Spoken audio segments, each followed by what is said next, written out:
वर्ष 1634 ईस्वी में गढ़वाल उत्तराखंड में रानी कर्णावती का शासन था।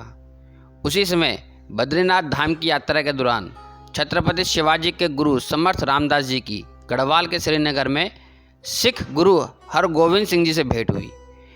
इन दोनों गुरुओं की ये भेंट बड़ी महत्वपूर्ण थी क्योंकि दोनों का एक ही उद्देश्य था, मुगलों के बर्बर शासन से मुक्ति प्राप्त करके हिंदू धर्म की रक्षा करना। देवदूत के रूप में समर्थ गुरु स्वामी रामदास जी 1634 में श्रीनगर गढ़वाल पधारे और रानी कर्णावती को उनसे भेंट करने का सौभाग्य प्राप्त हुआ। समर्थ गुरु रामदास जी ने रानी कर्णावती से पूछा कि क्या पतित पावनी गंगा जी की सप्त धाराओं से सिंचित भूखंड में यह शक्ति है कि वैदिक धर्म एवं राष्ट्र की मर्यादा की रक्षा के लिए मुगल शक्ति से लोहा ले सके। इस पर रानी कर्णावती ने विनम्र निवेदन किया, पूज्य गुरुदेव, इस पुनीत कार्य के लिए हम गढ़वाली अपना सर्वस्व न्यौछावर कर देंगे। कृपया आप आदेश एवं मार्गदर्शन दें। इससे पहले जब महिपत शाह गढ़वाल के राजा थे तब 14 फरवरी 1628 को शाहजहाँ का राज्याभिषेक हुआ था।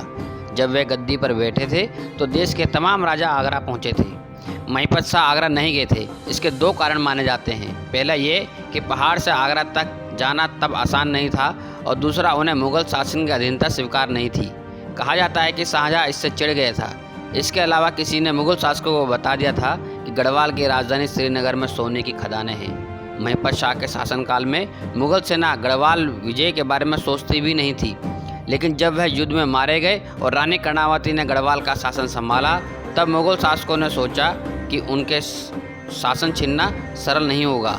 शाहजहाँ को समर्थ गुरु रामदास और हरगोविंद सिंह जी के श्रीनगर पहुंचने और रानी कर्णावती से सलाह मशवरा करने की खबर लग गई थी।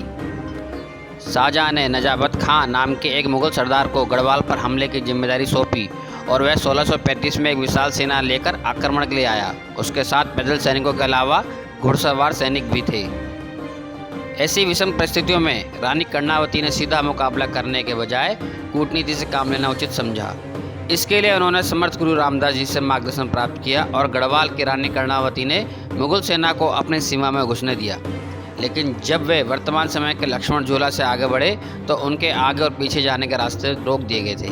गंगा के किनारे और पहाड़ी रास्तों से अनभिज्ञ मुगल सैनिकों के पास खाने की सामग्री समाप्त होने लगी। उनके लिए रसद भेजने के सभी रास्ते भी बंद थे।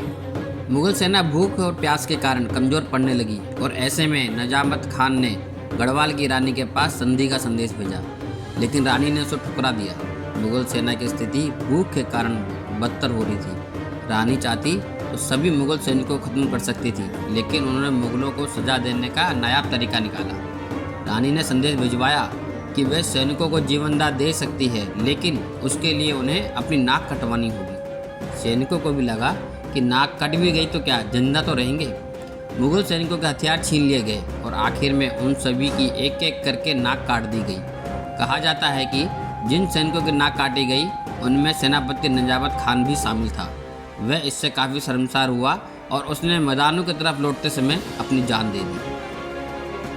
और इस तरह रानी कर्णावती ने गढ़वाल राज्य की विजय पताका फिर शान के साथ फहरा दी और समर्थ गुरु रामदास को जो वचन दिया था उसे पूरा करके दिखाया। रानी कर्णावती ने राज्य में 1640 तक शासन किया और उसके बाद उन्होंने पुत्र युवराज पृथ्वीपति शाह के बालिग होने पर उन्हें शासनाधिकार सौंप दिया और बाकी जीवन एक वरिष्ठ परामर्शदात्री के रूप में बिताया।